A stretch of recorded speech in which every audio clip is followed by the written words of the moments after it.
What's up guys, welcome back. Today we're going to be doing some work on the QX56. So as of right now, I did jack the truck up, got my jack stand and got the wheel off, and today we're going to be replacing the OEM air compressor.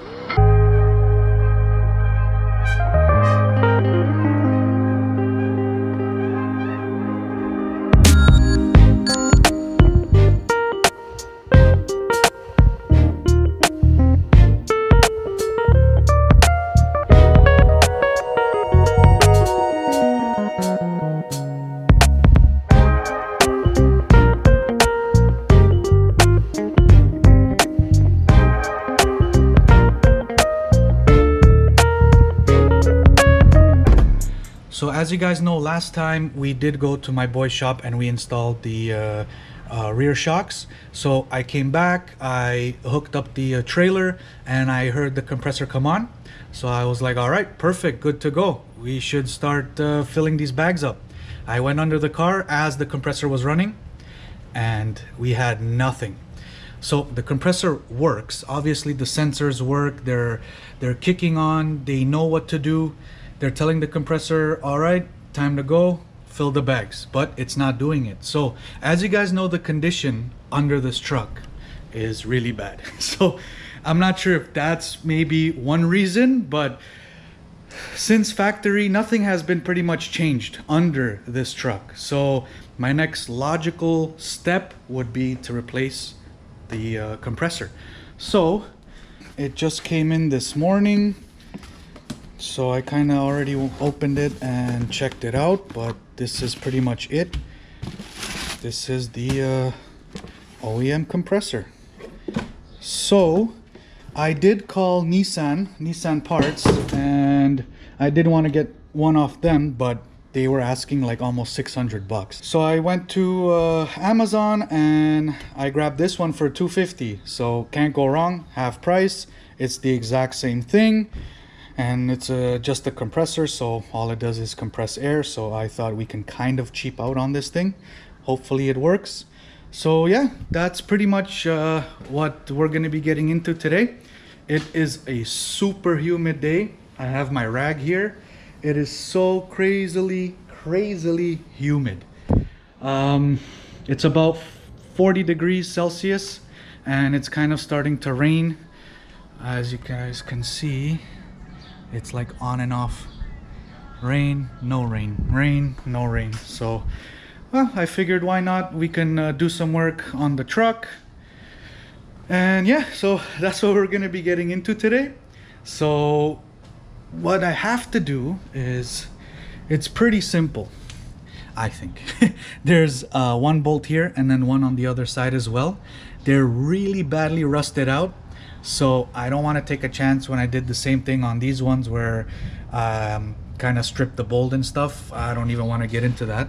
So first what I'm going to do is put some WD-40 on both bolts and let it sit for a little bit.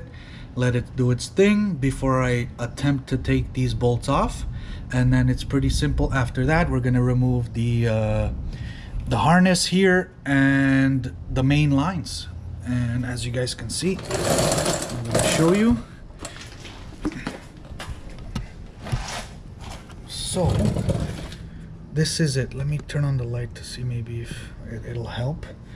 So yeah, I'm going to remove these two lines and then that harness, these two rusty bolts right here, and then the whole thing should come down, put the new one on, hook everything up, and hopefully that'll solve my problem. Whew, super humid today. But so far, I removed the connector and I also did remove the two lines. So they are out of the way. Now the only thing left is remove the two bolts and down comes the compressor. So I did put some WD-40 before I started, and I'm gonna probably do it one more time and then attempt to remove this thing. Alright, so the compressor is out. I did have luck removing it. These are the two bolts. They were barely seized, so I did get them out. I'm gonna have to find two new ones, put some anti-seize on them, and then put the new one in. and this is the old compressor. So as you guys can see, it's pretty worn out, all rusted out. So now I'm gonna start to install the new one, connect the lines, the connector, and fingers crossed, hopefully that now with the new compressor we can get those rear shocks to fill up. So let's see. All right guys, the new compressor is in. So I connected the connector, zip tied it, put this line back, and for here, let me turn on the light if you guys can't see. So connected the lines. I did put some anti-seize on those bolts when I put them back, just in case. So everything is back, so that's good. Wasn't as bad as I thought. It's super humid, so I'm drenched, and as you guys can hear, it's raining and there's thunder and lightning and all that kind of stuff.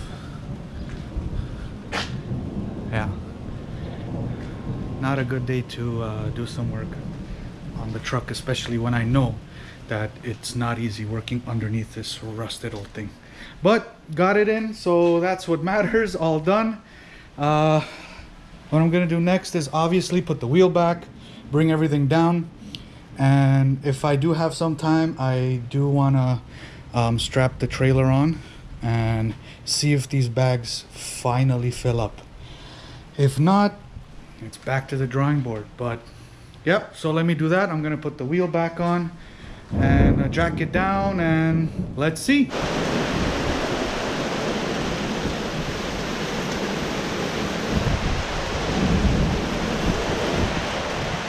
So do you guys think I should hop out there and hook up the trailer and see if these things actually work now?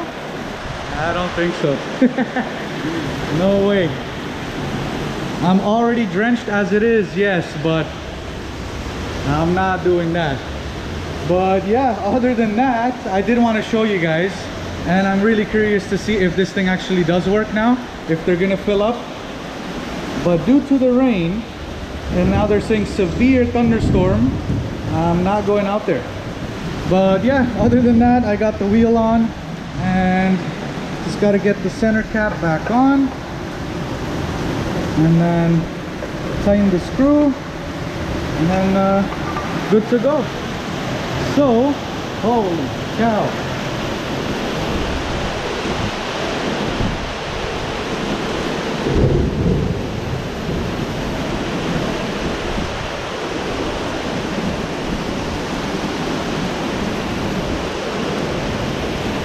I just saw a guy running.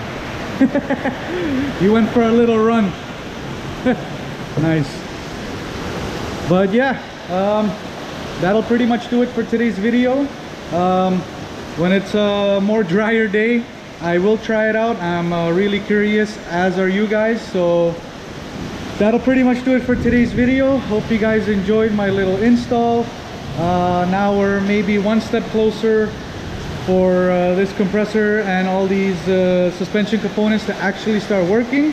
So hopefully they do, but other than that, we'll see how it goes. So hope you guys enjoyed. Once again, please be sure to like, comment, subscribe, and we'll see you in the next one.